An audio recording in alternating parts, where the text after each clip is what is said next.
Hello, I'm Christy Sullivan. I direct the New York Master Naturalist Program, and I work in the Department of Natural Resources at Cornell University, where I'm a wildlife biologist, and I do a lot of outreach regarding wildlife conservation and management. Today I'm going to talk to you about the mammals of New York. So we're just going to talk about what makes a mammal in general, what are the main types of mammals, and then do a little survey of some of the really cool animals that we have here in New York State.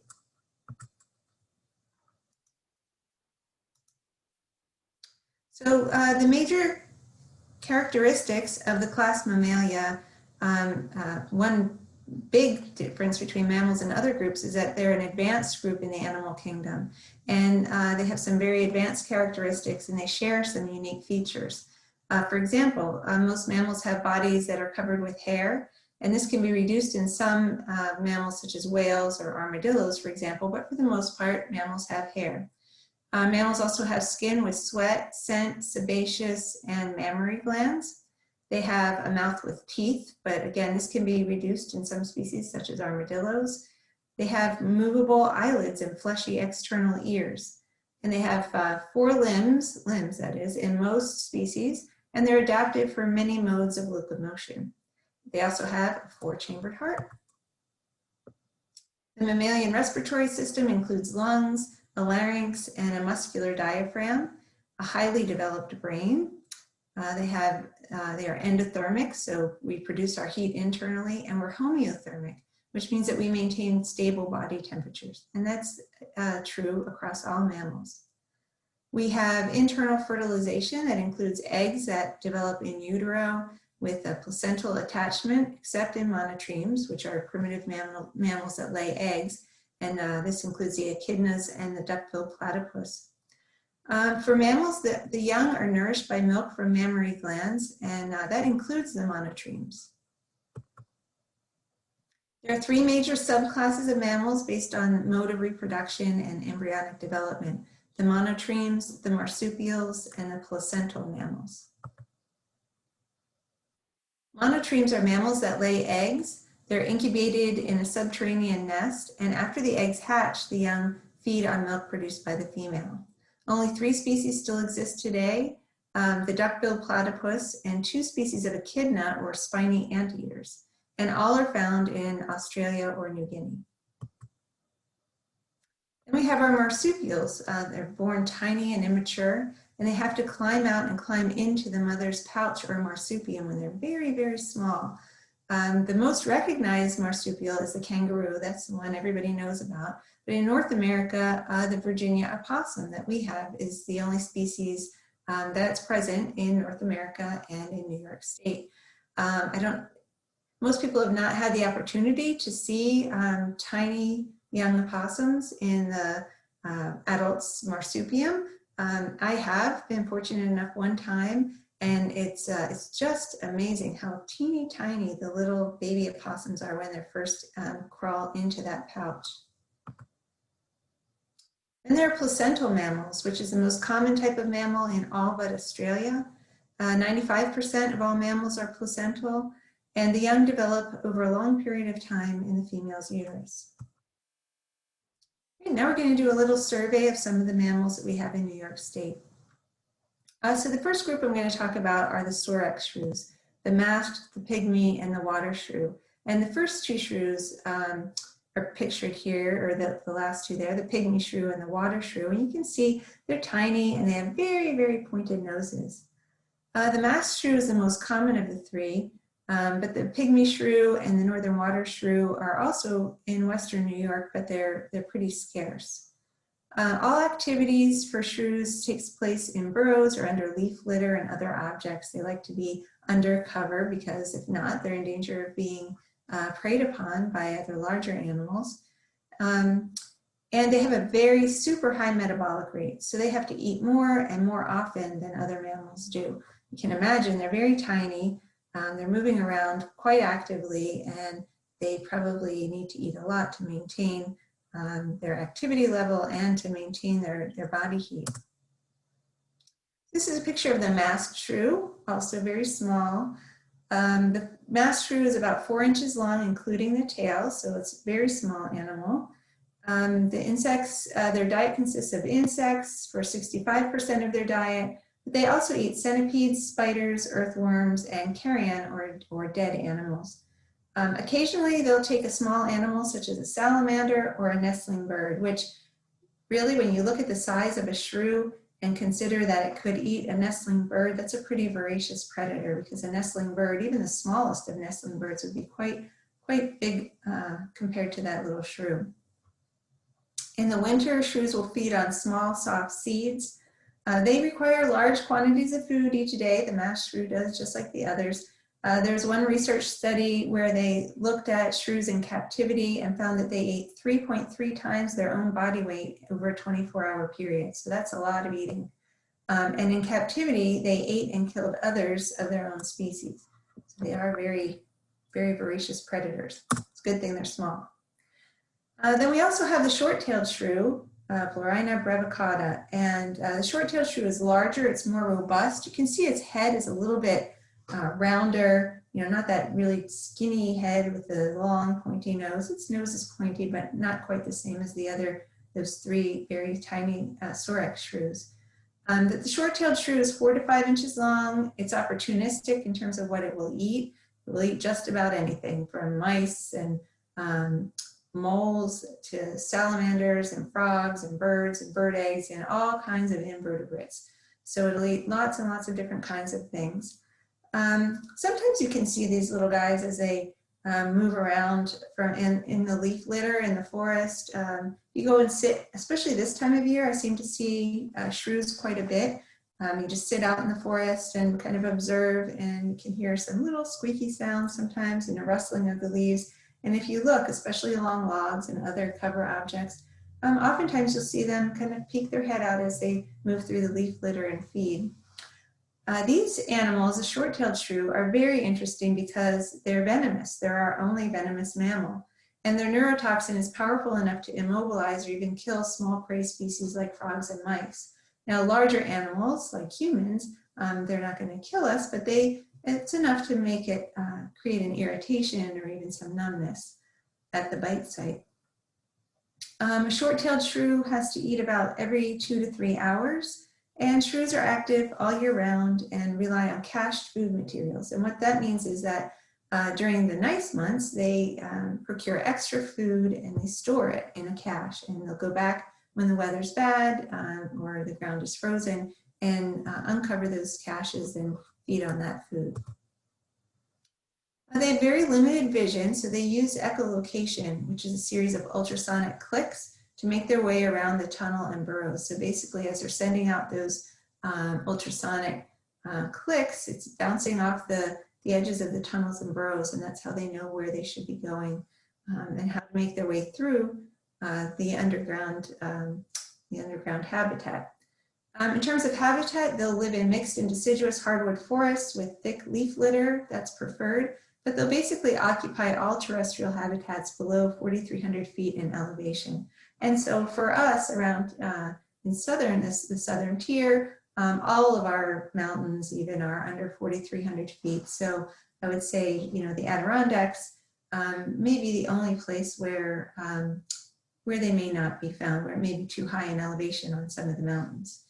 They're more fossorial than other shrews. The short-tailed shrew they tunnel extensively and to depths of 20 inches.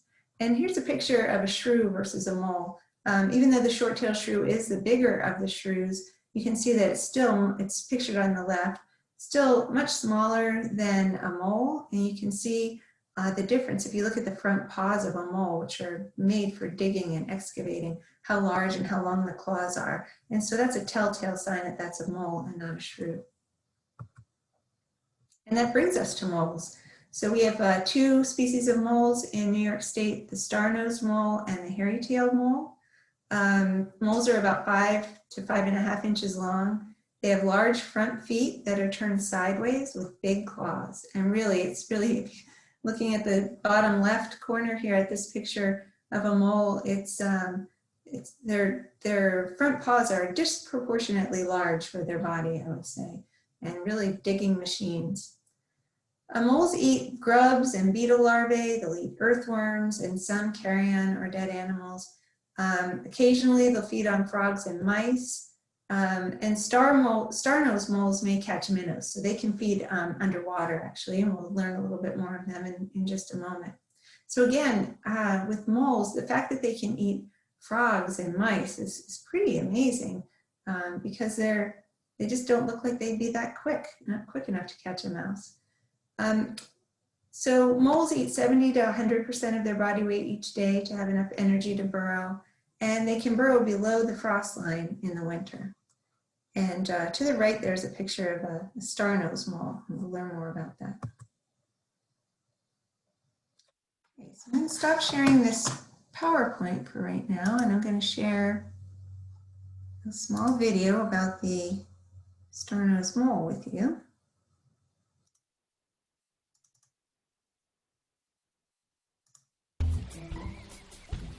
A star-nosed mole, possessor of perhaps the most extraordinary nose on the planet.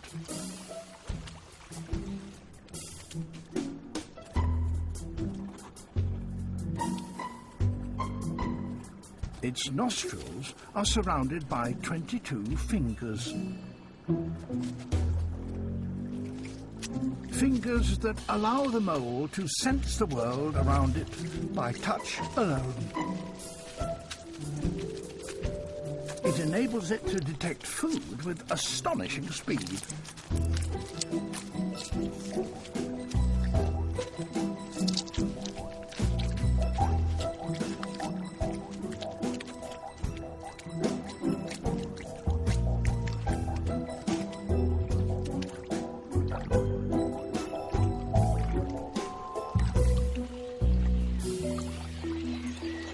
It can also swim.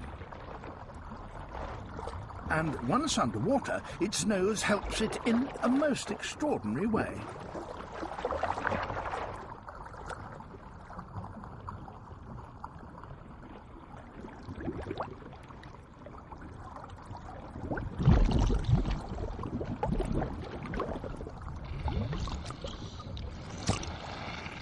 It blows out a bubble and breathes it back in, detecting in a millisecond if there's prey close by.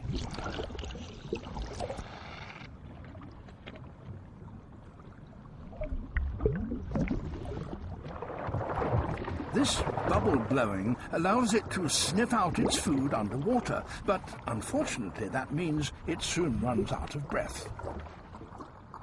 So it's just as well that it can hunt as fast down here as on the surface.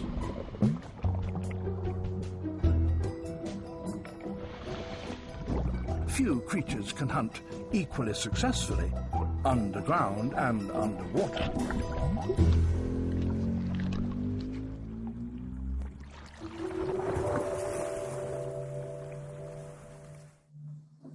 I want to show you something that is really, really stupid on my phone. Okay, turn that off. So the star-nosed mole is just really cool. That nose is just so sensitive, and I think it's amazing that they can use bubbles to detect prey underwater as well. Okay, now oops, let me go back to the PowerPoint.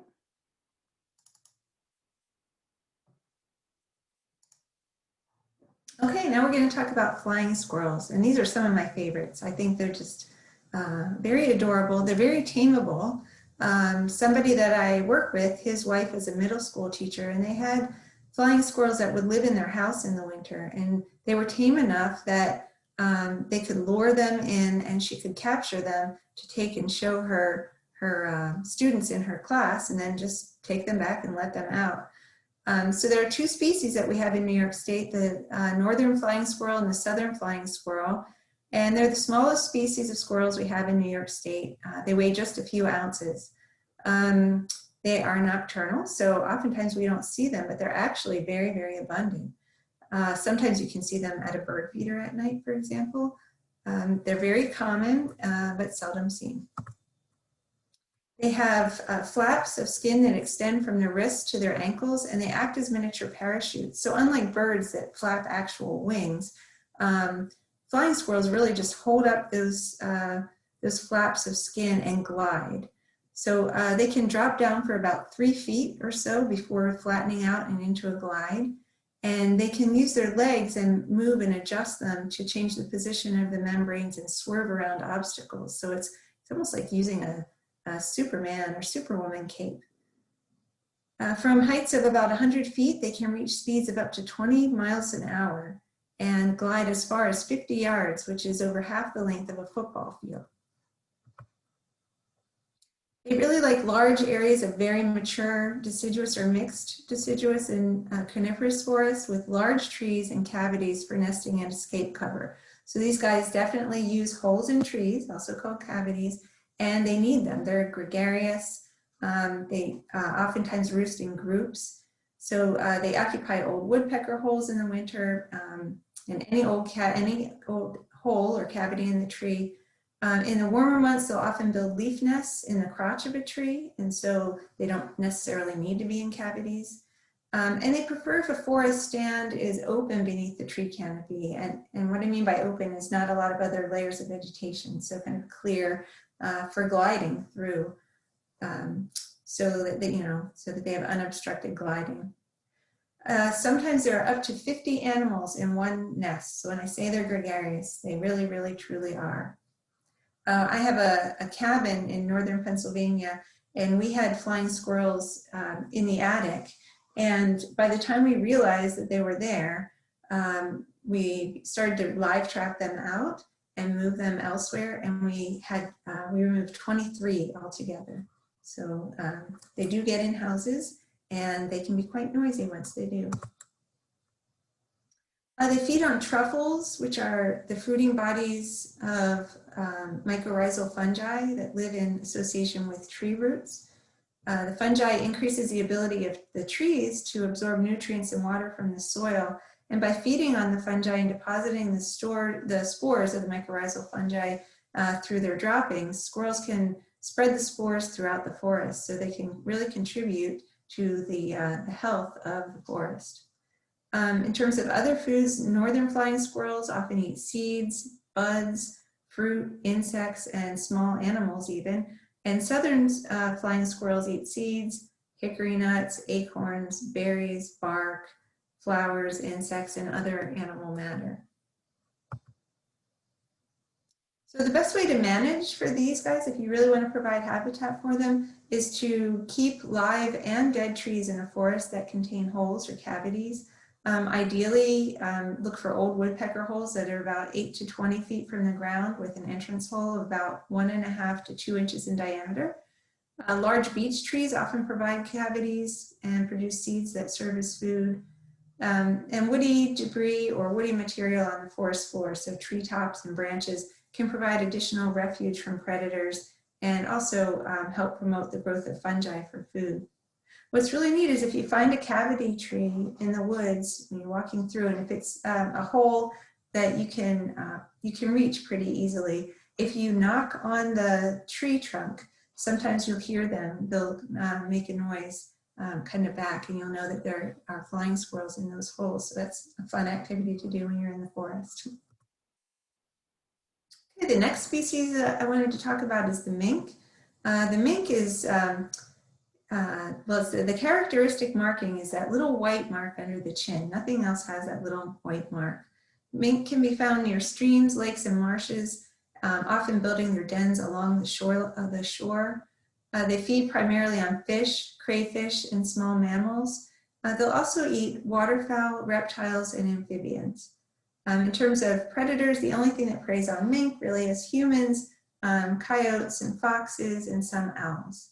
They're well adapted for swimming. They can dive to depths of over 15 feet, and they're active year-round. They also are just generally very active. If you ever see them feeding along a stream bank, they're constantly moving, going down, in and out of underneath the stream bank and up and over logs, and they're just very quick movers.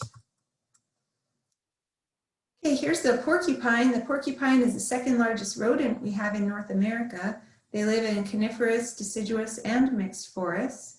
They're in New York State, they can be found statewide with higher concentrations in the Adirondacks. They rest in dens under rocks or logs, within hollow sections of trees. In the daytime, they may just hang out in trees.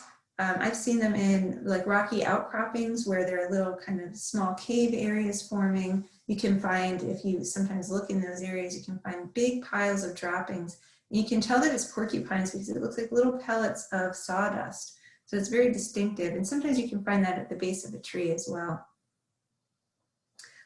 Fishers, bobcats, coyotes, and great horned owls will feed on porcupines. Fishers are a specialized porcupine predator, though. They're the only animal that specializes in feeding on porcupines. And we'll talk about that in just a moment.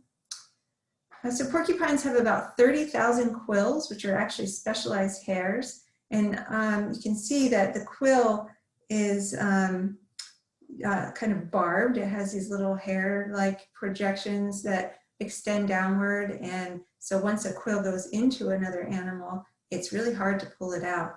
Lost quills will regrow within a few months. So if the porcupine feels threatened and releases its quills on an animal, they will eventually grow back. Porcupines are herbivores. They feed on bark and twigs and roots and other plant material. And here to the right, you can often see where porcupines have been feeding on the bark of a tree, especially things like beech trees. You can see it's just kind of been all gnawed off. And because of feeding on things like bark and twigs, again, here on the left is a picture of porcupine droppings that I mentioned before. It really is looks like little wood pellets, if you know what a pellet stove is for generating heat. It kind of looks like wood pellets that you would use in a pellet stove. Here's the opossum. The opossum is our only marsupial in North America. They have fur-lined pouches. So the picture on the left there is a picture of the inside of the pouch of a female opossum. And you can see the tiny, tiny young opossums attached there. And they're attached in nursing. The young are born, they make their way across the abdomen to the pouch, and they stay there, crawl inside the pouch and stay there for 2 months. And then you can see once they get older, they'll ride on their mother's back, and it looks like those young pictured down there to the right are almost outgrowing that, and the mother's probably going to be happy to have them off her back. You've heard of playing possum before, and that comes from the habit that possums have of feigning death. It's called catatonia, where they remain immobile for periods of a few minutes to up to 6 hours when they feel threatened. So it's a defense mechanism. They figure if a predator thinks they're dead, they'll leave them alone. And so I like this cartoon here. I guess I should have called a few weeks ago, officer, but part of me is still convinced he's faking.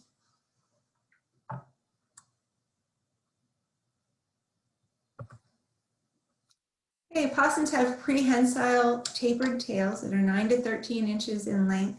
They're black at the base with the remainder being grayish white. So by prehensile, I mean they can wrap around and kind of hold on to anything that they want to hang from. Their first or innermost toe, which is called the halix of each hind foot, is clawless and opposable. So opposable like our thumbs are.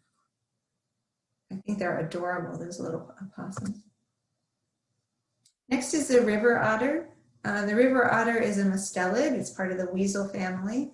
They can be 10 to 30 pounds in size, so they get quite large.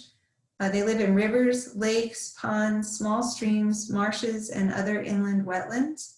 And they're kind of aquatic generalists, so they feed mostly on fish, but they'll also eat amphibians, crustaceans, and other aquatic invertebrates. And occasionally they'll eat a small mammal or a bird. So something like waterfowl, and even a muskrat, which is quite large. They'll eat some reptiles and even fruit. River otters are at the top of the food chain. They eat a lot of things that eat other things that are in the water. And so they have a greater chance of being exposed to elevated levels of environmental contaminants like PCBs, DDT, and heavy metals such as cadmium and mercury. So So they can be heavily affected by pollutants in the environment. That phenomenon of animals that are higher on the food chain showing higher levels of those pollutants in their body is called biomagnification. So at each level, the amount of pollution that shows up is higher and higher at each level in the food chain. Hey, this is the fisher, a really cool animal. It's really expanded its range and numbers in New York State in the last decade. The fisher is a member of the weasel family as well. Their females get to be 3 to 7 pounds and males are 7 to 13 pounds. They can climb trees and they rotate their hind feet 180 degrees, which allows them to descend down the tree head first. They really prefer extensive closed canopy forests, so they like contiguous areas of forest habitat. They severely declined during the late 1800s and early 1900s, but again have begun to return to the southern tier of central and western New York and really have expanded their range and numbers. DEC did some surveys several years back where they used beaver meat and attached it to trees and put motion sensor cameras up in various areas of the state to kind of find out how many fishers there were. And that's how they found out that there were quite a few more than they thought, and that fishers are doing quite well here in New York State. Okay, so here's another picture of a porcupine, which, as I mentioned before, fishers are a predator of porcupines, and in fact, they are a specialized predator of porcupine. So fishers will eat small to medium-sized mammals and birds, hard and soft mass, such as beechnut, acorns, apples, and berries. They will regularly kill and consume porcupines, and the way they do it is they come face to face with the porcupine, and they'll actually take from the front of the head and flip it over so that its belly is exposed, and then they'll kill the porcupine and consume it. They may travel over 100 miles over the course of a few weeks to find enough prey. So they're on the move and they're very mobile, and they need large areas of habitat. To enhance habitat for fishers, you would consider maintaining or encouraging evergreen trees as a component of the forest, retaining or creating large trees with holes in them because they do den. You can leave large logs on the forest floor or fell several large trees to create denning sites and thermal cover. Okay, now another member of the weasel family is the short-tailed weasel. The short-tailed weasel turns white. Its coat is white in the winter, which helps it blend in when there's snow. And they're also called ermine or ermine. They're small in size. They're about 6 to 12 inches in length, not including the tail. They prefer open woodlands and transitional areas between forests and fields located near a water source. Their dens can be crevices under tree roots or in rock or wood piles, in a hollow tree, under a building, in abandoned burrows, basically any place that they can find to take cover. They feed on small mammals, but they'll also eat birds, eggs, fish, lizards, snakes, frogs, insects. So they're pretty much generalists, even though they do eat primarily animal matter. And ermine will often cache leftover food. So basically, if they have some extra, they're going to store it somewhere and then go back and get it later. So I like this meme here. I got some food to go. Where do you want to eat it? Your place or mine? Okay, next we have the muskrat. The muskrat is a moderate-sized mammal, 23 to 26 inches long, with a tail of 8 to 11 inches. So the tail is very distinctive. It's scaly, it's laterally compressed, and it has a fringe of coarse hairs along the underside. So unlike the beaver, it's not very wide, it's very narrow. But they live in aquatic habitats, including ponds, lakes, marshes, and streams. And their food is primarily roots and stems of aquatic vegetation, although they are known to eat mollusks, fish, and various invertebrates. They really like to feed on cattails a lot. In streams, muskrats will burrow into the bank to create dens. And so the top slide there shows the opening to a muskrat burrow. Oftentimes you see a little slide going down where they come out and then they slide down to the water. And the burrows are often made in streams that have kind of a nice clay component to the soil so that it's easy to burrow. They also will inhabit marshy habitats where they create dome-shaped huts on firm substrate using emergent vegetation such as cattails. And these huts serve as winter push-ups or breathers. So they basically can just, to feed in the winter, they can come up from underwater and be in these little huts where they can breathe and eat and feed without being exposed. And also the huts are created within the ice, or they break through the ice when it's very thin to create the huts, and so ice will form around them then, and so it's an ice-free place to come out and get air. Now we're going to move to the meadow vole. The meadow vole is a very small mammal that feeds on grasses, sedges, seeds, tubers, and roots. They're found in meadows or open fields. They may girdle trees. Basically, girdling means chewing the bark the whole way around the trunk of a tree, and mostly small trees. In the case of a meadow vole, it would have to be because they're very small. And also shrubs in the winter, and usually that happens below the snow line. So you don't know, you might have a small fruit tree that you've planted, and you don't know until the snow melts in the spring that, oh no, it's been girdled by a meadow vole. They can create a maze of 2.5 to 5 centimeter or 1 to 2 inch wide runways by cutting the stems of small plants for food or to reach seed heads. So it's basically in the grass in a meadow, you'll see like a tunnel that's been created, and then you'll see these little clippings of grass, and that's a very telltale sign of a vole. And then sometimes you'll find inside that grass, there'll be a nice little nest, and you'll see the young baby voles as well. The meadow vole is well known for its fecundity. The females can have young any month of the year. The gestation period is only 21 days, so 3 weeks, and the young are born. They average 4 to 6 young per litter, and the females mature by the time they're 28 days old. So less than a month it takes them to mature. Then they're having 4 to 6 young, and they can have them every, once a month or something. So they're very, their populations are very dense. There can be 40 to 80 meadow voles per acre in some habitats. A lot of things eat them. They are basically a major food source for a lot of other mammals and some birds. So weasels, foxes, hawks, owls, coyotes, bobcats, and short-tailed shrews will eat them. So basically, they are basically born to be eaten. There's another species of vole that we have called the red-backed vole, and I actually think these are really good-looking little animals. They look like little teddy bears. And you can see they're called the red-backed vole because of the kind of reddish-brown or russet color hair on their backs.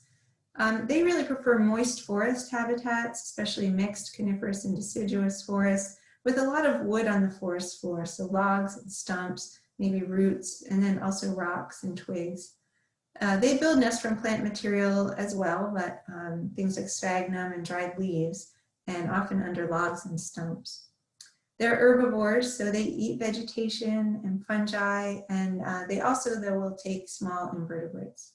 And an interesting fact about the red-backed vole is that they can jump 6 to 8 inches over obstacles in the woods, and they may forage in trees 7 to 10 feet above the ground. So that's pretty cool. They're pretty mobile for such a tiny little animal.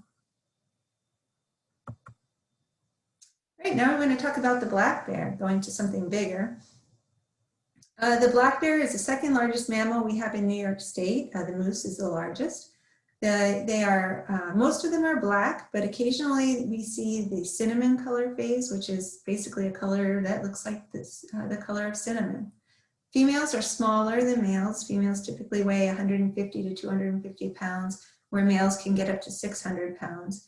And they have a large home range of up to or over 50 square miles. So they're very mobile animals and require large tracts of habitat. In New York State, the black bear range basically is covering most of the state at this point. They're not found in the Lake Plains. very often, and they're not found in New York City and Long Island, but otherwise they're pretty widespread and most abundant in the southern tier, the Catskills, and the Adirondacks. They're omnivores. Bears feed on berries, fruits, nuts, succulent plants. They'll eat honey, small mammals, amphibians, reptiles, insects, and occasionally fawns, especially very fresh and newborn fawns. They'll also eat garbage and birdseed and carrion or dead animals. From August to November, this time of year, bears have one thing on their mind. They are moving around and feeding and fueling up for hibernation. So they just are thinking about eating and getting ready for that long sleep. And during this time, they may actively feed for up to 20 hours a day, ingesting up to 20,000 calories. And I thought to myself, well, what would that be like for us? And how could we relate 20,000 calories? And so I thought, what's a really calorie-dense food that we might think of? And came to mind for me was cheesecake. So I looked up how many calories were in a Cheesecake Factory cheesecake. Approximately 8,400 calories per cheesecake, not per slice, but the whole cheesecake. And so that would be the equivalent of eating 2.5 cheesecakes a day for a black bear, which doesn't seem like a lot. It's a lot of calories, but when you're thinking about getting that many calories from seeds and nuts and fruits and the occasional animal you find, or maybe ants and beetles, that's a lot of foraging. So bears can be troublesome, especially when they find birdseed. Birdseed is very calorie dense, so it's a perfect food for bears, especially right before hibernation or right when they come out of hibernation in the spring. So it's important to keep birdseed out of the reach of bears. Typically, I don't like to hang bird feeders during the summer or spring or fall months because of bears. I will feed them or hang birdseed in the wintertime, or if I have birdseed out during the day, I'll bring it in at night to keep bears from getting into it. Because of course, once they find a food source, they're going to keep coming back for it. And if you don't have birdseed, then they'll be looking for something else. And they really can develop really bad habits that way. Bears like to den in the winter, or they find cover. Here's a great picture of a bear in the den of a large, very large dead tree.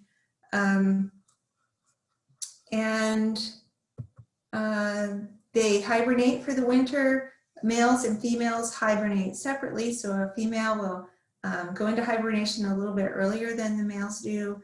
They find a nice spot with good cover, maybe at the base of a tree where it's tipped up, or under a brush pile, or sometimes in other large places like a large culvert underground.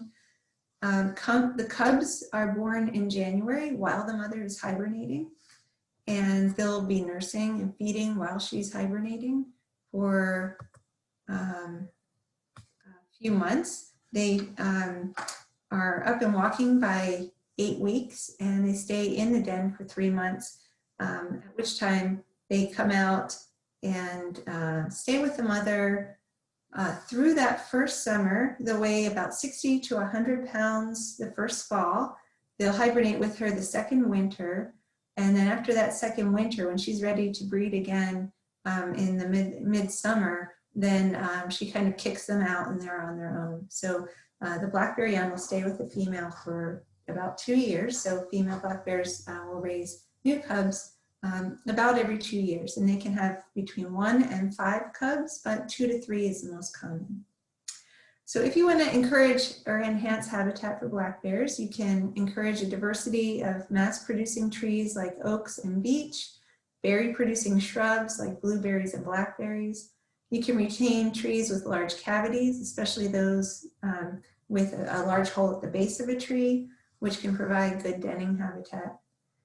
If you have a forest and a timber harvest, you can leave the treetops following that harvest, or leave fallen trees in an unharvested forest for den sites. I like this sign, "Will be adorable for food." It's true, bears are adorable, they're great to watch, and people love to see them, but feeding them is a really bad idea, both for people and your pets, and for the bears themselves. And bears become start to look to humans for food, then they can get into a lot of trouble, and eventually that could lead to their demise. Either they need to be trapped and moved out, or they're crossing roads more often into developed areas and are more likely to be hit by cars. So it's really important not to start those habits with bears. The next animal is the coyote. The coyotes have been present in New York State since the 1920s. Originally, coyotes from the west moved east. Adults are about 35 to 45 pounds, with some males over 60 pounds. They kind of have a German Shepherd-like appearance with some grizzled gray on the back, their upper sides, and their neck. And some of them are black or reddish blonde. I've seen one down the road from me that is very, very black. They're very widespread in New York State. There are 20 to 30,000 total. I hear them almost every night outside my house, maybe in the field across the way or even in my backyard, and yet I seldom ever see them. So it's really remarkable to me how I know they're here, I know they're nearby, but they can be very secretive. Families will stay together until the fall. They have a 2 to 26 mile home range. And in the fall, you often hear family groups yapping like crazy. And if this sound works, I'm going to play it for you here. This is the sound of them communicating within their family group. There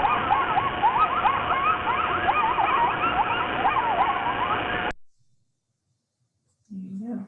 And I can tell you that when they're communicating like that right outside your bedroom window at night and you're sound asleep, it can be kind of frightening when you wake up until you realize what it is. Right, again, they typically avoid people, and so they're not too much of a concern. Sometimes they can be an issue or a concern. People are concerned about their pets, and although it is possible, there's a study done by Paul Curtis in our department and his graduate student Dan Bogan looking at coyotes in Westchester County and very suburban areas, and they were collecting scats and analyzing those. And they rarely found any evidence of cats or other pets. So they eat almost anything though. They'll eat rabbits, woodchucks, small mammals, fruit, they'll eat beavers, they'll eat insects, they'll eat deer, they'll eat carrion. So oftentimes they eat dead deer, actually, roadkills.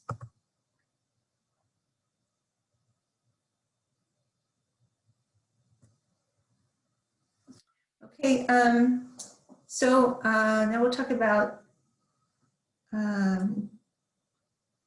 deer predation. So in terms of the deer that coyotes will eat, they'll eat dead deer and fawns and unhealthy adults. So Penn State did a study a number of years ago looking at predation of fawns in 2 different areas in Pennsylvania and found that predators accounted for 50% of fawn mortality.